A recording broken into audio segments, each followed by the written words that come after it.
A esta hora, el encuentro que esperabas. Encuentro con la ciencia con Modesto Montoya.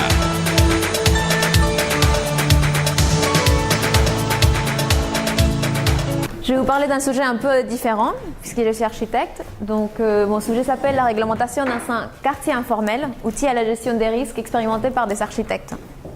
C'est dans le cadre de mon master d'architecture et risques majeurs que j'ai fait un stage et puis un mémoire que je vais vous présenter. Donc, je me suis intéressée à ces sujets parce que justement, quand j'ai finissé mes cours, il y avait le phénomène El Niño qui était en train de toucher le pays en début 2017. Donc, c'est un peu le même constat qu'on voit tous les ans. Dans des terrains qui sont à risque, qui se retrouvent encore très endommagés. Donc c'est le cas de Chosica qu'on connaît très bien, qui depuis 30 ans commence à subir les dégâts de ce qui se passe. C'est ce qui s'est passé aussi en 2017, mais c'était pas si grave. Donc on peut observer que ces territoires-là, il y a beaucoup des choses qui ont été en train d'être mises en œuvre par rapport à la réglementation, donc des cartes d'usage des sols, des zonifications, des zones inconstructibles, même des projets de relocalisation de bidonvilles. Cependant, ça ne donne pas vraiment de résultats puisque la ville continue à s'étendre sur des zones à risque. Et en 2017, on a vu apparaître une nouvelle moyen de gérer les risques, plus technique, avec des grilles, des mailles géodynamiques en acier qui sont placées en haut, ici, et qui doivent retenir tous les débris qui peuvent tomber. Donc c'est un peu ça qui a aidé le district en 2017. Et donc face à ces deux types de réponses, j'ai commencé à me questionner pourquoi est-ce que vraiment la réglementation n'a pas sa place dans un contexte informel, et puisqu'on est en train d'utiliser ces autres moyens qui sont plus coûteux, qui demandent beaucoup plus d'entretien et qui ne sont peut-être pas très adaptés pour un contexte comme celle-ci. Donc pour trouver plus de réponses, j'ai cherché une mise en situation professionnelle dans un organisme qui me permette de voir ce qui se passe vraiment dans un territoire. Donc je suis rentrée en contact avec la ONG PREDES, donc c'est la première ONG d'Amérique latine et une ONG péruvienne dédiée exclusivement à l'étude des risques, à la gestion des risques. Il menait à ce moment-là un programme de réduction des risques et vulnérabilités dans un district de Lima, c'est le district Independencia, donc un programme assez complet et avec une durée de 30 mois. Donc je les ai rejoints justement à la fin de ces programmes-là. Ce qui était intéressant dans leur programme est qu'eux, ils travaillent avec la mairie et aussi avec les habitants. Et ils avaient un partenariat avec les sismites pour tout ce qui est documentation, études d'aléas, vulnérabilité et risques.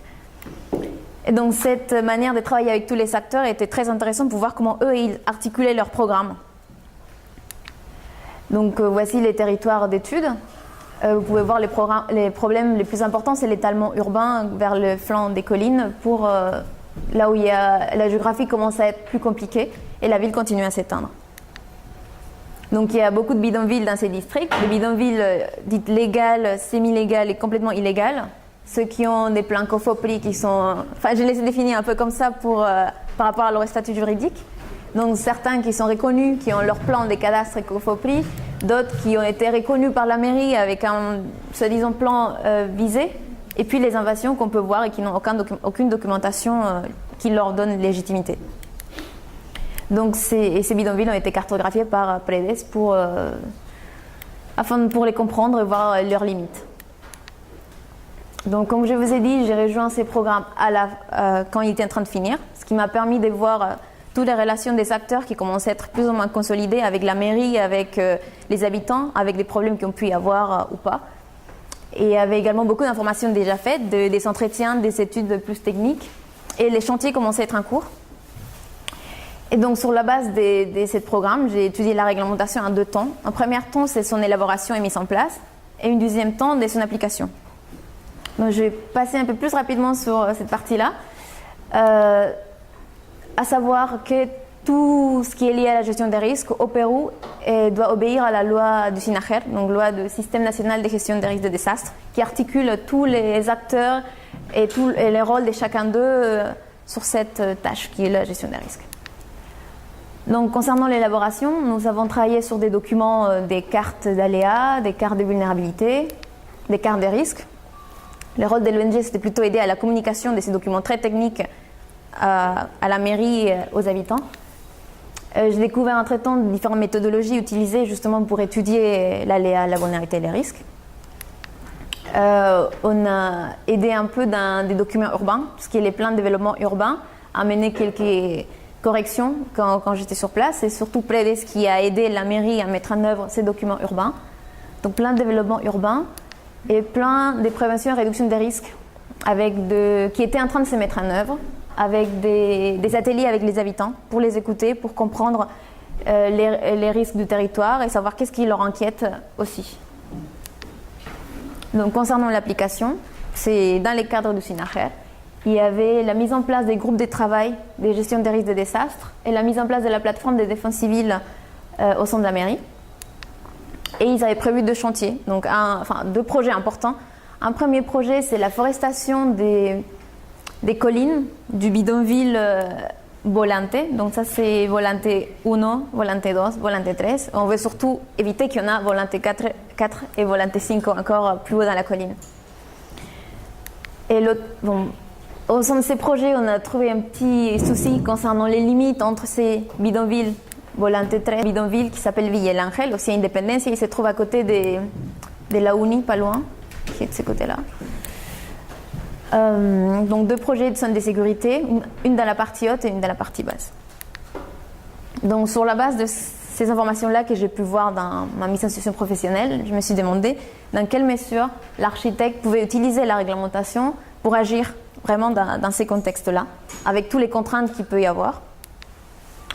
Donc il faut savoir que, puisque j'ai fait toutes mes études en France, je n'étais pas très familiarisée avec beaucoup de choses qui se passaient au Pérou, que ce soit la réglementation, les catastrophes, l'histoire des villes, l'urbanisme, ou encore d'autres variables. Donc ça m'a amené à faire un travail de recherche pour comprendre toutes ces choses-là.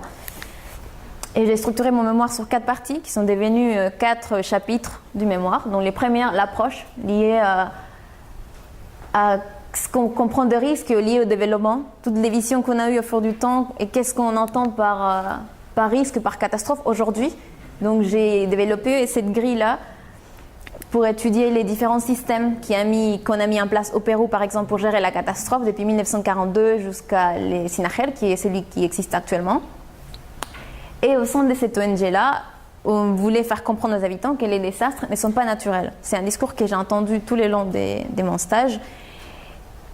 Et l'idée, c'est pas de culpabiliser les habitants, mais leur faire comprendre que s'ils se mettent à côté de la rivière, c'est quelque part qu'ils soient conscients du risque qui existe. Parce que s'il y a une inondation ou s'il y a un séisme dans le désert où il n'y a rien, il n'y a pas de problème, il n'y a pas de catastrophe.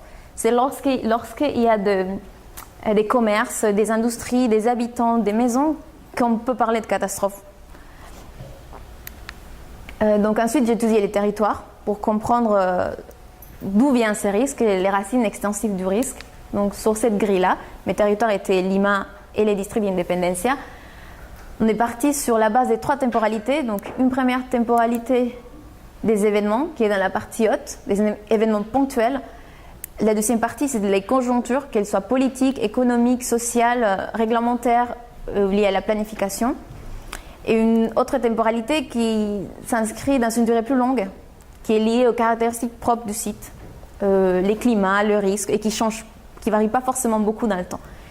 Tout ça superposé avec des cartes qui montrent l'évolution du territoire. Donc, ce qu'on peut voir ici sur le district d'Independencia. Et voir un peu les approches. Qu'est-ce qu'on a pensé selon les moments, qu'est-ce qu'on pensait des risques, comment on les comprenait, comment on faisait face à eux. Si avant, ça pouvait être des questions religieuses surtout, on pensait que c'était des dieux. Plus tard, c'était par rapport à l'ingénierie, on pensait que l'ingénierie va nous protéger. Et actuellement, nous sommes à nous questionner par rapport à l'ingénierie, justement, jusqu'à où elle peut nous protéger ou nous donner cette sensation qu'on est à l'abri et qu'on n'a pas à penser, on n'a pas à s'inquiéter des séismes ou des inondations. Donc mon 3e chapitre, c'était une analyse de ce que je vous ai présenté au début, donc le document urbain, de ce que j'ai pu voir dans les interactions entre les acteurs. Et le 4e chapitre, c'est mettre un peu ensemble tout ça et comprendre cet outil. Donc dans les côtés de l'élaboration, comprendre ces échanges et les besoins de nous rapprocher des différents acteurs urbains, que ce soit la mairie, les institutions privées, les habitants eux-mêmes, comprendre les approches que chacun de ces acteurs a et apporter notre expertise, notre vision de territoire, sachant qu'on ne peut pas être des spécialistes et on ne prend pas de décision non plus. Donc, pour arriver à la création de la réglementation. Et puis quand on parle de son application, les contextes aussi nous apportent beaucoup de variables liées aux acteurs politiques, aux leaders des communautés, à la gouvernance. La démarche participative aussi apparaît comme une manière intéressante de faire projet pour impliquer les habitants. Et puis tout ce qui peut se passer dans la gestion d'un chantier. On a entendu des soucis liés aux mafias qui venaient nous voir en nous disant qu'il faut embaucher des gens du quartier. Donc tout ça, c'est des petites choses qui apparaissent et qu'il faut savoir gérer pour pouvoir mener à bien le chantier. Donc à la fin, j'ai essayé d'analyser un peu, comprendre les faiblesses et les points forts de cet outil. Donc on peut penser tout de suite à ces faiblesses, surtout dans un contexte informel, puisque la réglementation n'est peut-être pas adaptée, ou elle arrive en décalage, elle arrive trop tard, ou elle dépend encore extrêmement des variables, des intérêts personnels, professionnels, politiques, des fonctionnaires eux-mêmes, des personnes qui sont là. Mais j'ai également découvert des points forts, et c'est le fait que la réglementation soulève l'importance d'un sujet, commence à les cadrer afin d'essayer de donner une garantie, installer un système, mais un système qui nécessite d'être revu avec le temps, puisqu'il arrive un peu un décalage. Donc une catastrophe suivante peut remettre en question ces systèmes-là, donc il faut les mettre à jour.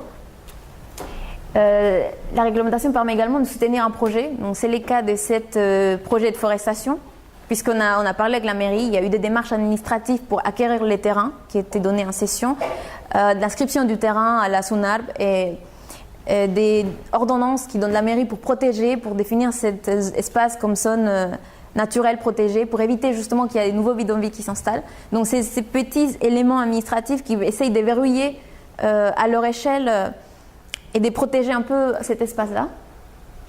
Et puis au Pérou, il y a quelque chose qui m'a fait un peu plaisir de la découvrir, à laquelle la flexibilité de la réglementation permet l'innovation. Et justement, dans les cas de ces parcs-là, l'ONG essayait de rencontrer COFOPRI, donc cette institution qui légalise les bidonvilles, pour leur proposer ces projets de forestation, un échange un peu de pouvoir légaliser ou reconnaître les bidonvilles, tout en faisant que ces bidonvilles-là s'engagent à protéger les espaces qui sont autour. Donc c'était une idée qui était un peu dans l'air quand je faisais mon stage et ils avaient commencé à faire les négociations, à discuter avec COFOPRI pour mettre en œuvre ou voir comment mettre en œuvre un projet de ce type. Donc comme je vous ai dit, c'est tout un processus. Donc la catastrophe qui agit sur les territoires, on fait une réglementation, on l'applique, les territoires peuvent remettre en question, la catastrophe peut remettre en question la gestion, comment ça s'est passé dans les territoires. Il y a beaucoup d'allers-retours et beaucoup de variables qu'on trouve entre-temps. Donc je reviens à l'architecte, qui est quand même mon métier, et ce qu'il a fait, ce qu'il fait au sein de toute cette structure-là. J'ai pu observer qu'on était des médiateurs, PLEDES aussi, peut-être par le fait que les coordonnateurs de ces programmes étaient lui aussi un architecte. Il s'est toujours placé un peu à l'interface, à essayer de faciliter la communication entre tous les acteurs-là qui étaient autour, un peu de traduire, faciliter la compréhension, les échanges, régler de conflits aussi, accompagner, sensibiliser les habitants à travers des séminaires, à travers des conférences ou des visites de terrain qu'on a fait avec les financeurs de ces projets-là, qui étaient USAID. Donc pour finir, voilà, c'est un outil qui est créé par des personnes, par des institutions qui définissent ces objectifs sur la base d'une vision. Donc cette vision, elle peut changer au fur et à mesure du temps. L'application est également gérée par des personnes. On trouve plein de variables liées au terrain et liées aux acteurs. Et il y a beaucoup de consensus et des négociations. Donc c'est un outil qui vise toujours les futurs, elle arrive toujours en décalage, d'où le besoin de le faire évoluer avec les temps. Nous, en tant qu'architectes, on travaille avec la réglementation, on travaille là-bas, on travaille beaucoup ici parce qu'il y en a beaucoup de réglementations en France. Et on participe aussi à son application, à son questionnement, à la faire évoluer. Et j'ai trouvé les architectes au sein de l'ONG, au service à la mairie, au SISMIT aussi, dans des laboratoires de recherche. Et ils font tous des choses différentes. Et ils font des diagnostics, des méthodologies, c'est tout dit, les territoires planifient. Ils font de la sensibilisation, des formations. Et j'ai eu un peu de plaisir de découvrir tout cet aspect-là de mon métier. Pour finalement, notre enjeu envers la société est de créer un espace ségur, adaptable, évolutif, qui répond aux besoins de la société et qui peut s'adapter et transformer par rapport à l'avenir.